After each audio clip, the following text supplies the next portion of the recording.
2 Samuel chapter 20. Now a troublemaker named Sheba, son of Bichri, a Benjamite, happened to be there.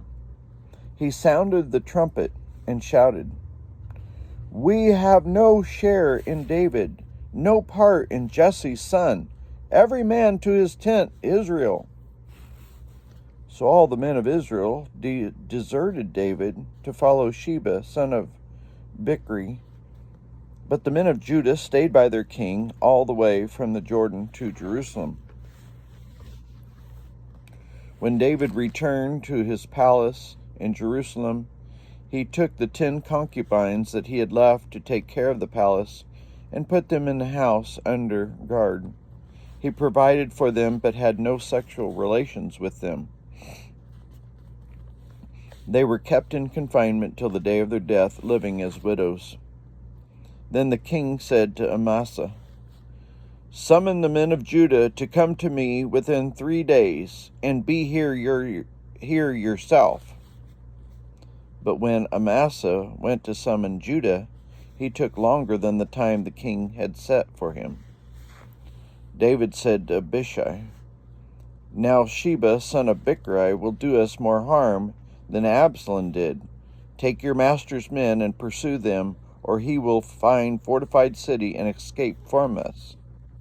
So Joab's men and the Kerethites and the Pelethites and all the mighty warriors went out under the command of Abishai. They marched out from Jerusalem to pursue Sheba, son of Bichri. When they were at the great rock in Gibeon, Amasa came to meet them. Joab was wearing his military tunic, and strapped over it at his waist was a belt with a dagger in its sheath. As he stepped forward, it dropped out of its sheath. Joab said to Amasa, "How are you, my brother?" Then Joab took Amasa by the beard with his right hand and kissed him. Amasa was not on his guard against the dagger in Joab's hand, and Joab plunged it into his belly, and his intestines spilled out on the ground. Without being stabbed again, Amasa died. Then Joab and his brother Abishai pursued Sheba, son of Bichri. One of Joab's men stood beside Amasa and said, "Whoever favors Joab and whoever is for David, let them follow Joab." Amasa lay wallowing in his blood in the middle of the road, and the man saw that the troops came to a halt there. When he realized that everyone who came up to Amasa stopped, he dragged him from the road into a field and threw a garment over him.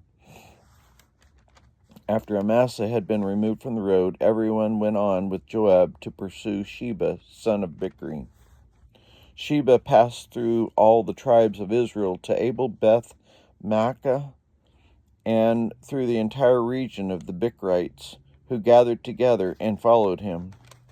All the troops with Joab came and besieged Sheba in Abel Beth Maacah. They built a siege ramp to the city and stood against the outer fortifications. While they were battering the wall to bring it down, a wise woman called from the city, "Listen, listen, tell Joab to come here so I can speak to him." He went towards her, and she asked, "Are you Joab?" "I am," he answered. She said, "Listen to what your servant has to say." "I'm listening," he said. She continued, "Long ago they used to say, 'Get your answer at Abel,' and that settled it. We are the peaceful and faithful in Israel. You are trying to destroy a city that is a mother in Israel. Why do you want to swallow up the Lord's inheritance?" "Far be it from me," Joab replied. "Far be it from me to swallow up or destroy. That is not the case. A man named Sheba, son of Bichri, from the hill country of Ephraim, has lifted up his hand against the king, against David. Hand over this one man, and I'll withdraw from the city." The woman said to Joab, "His head will be thrown to you from the wall." When the women woman went to all the people with her wise advice, they cut off the head of Sheba, son of Bichri, and threw it to Joab. He sounded the trumpet, and his men dispersed from the city, each returning to his own home. And Joab went back to the king in Jerusalem. Joab was over Israel's entire army. Benaniah, son of Jehoiada, was over the Kerethites and the Pelethites. Adoniram was in charge of the forced labor. Jehoshaphat, son of Ahilud, was recorder. Shiva was secretary. Zadok and Abiathar were priest, and Ira the Jairite was David's priest.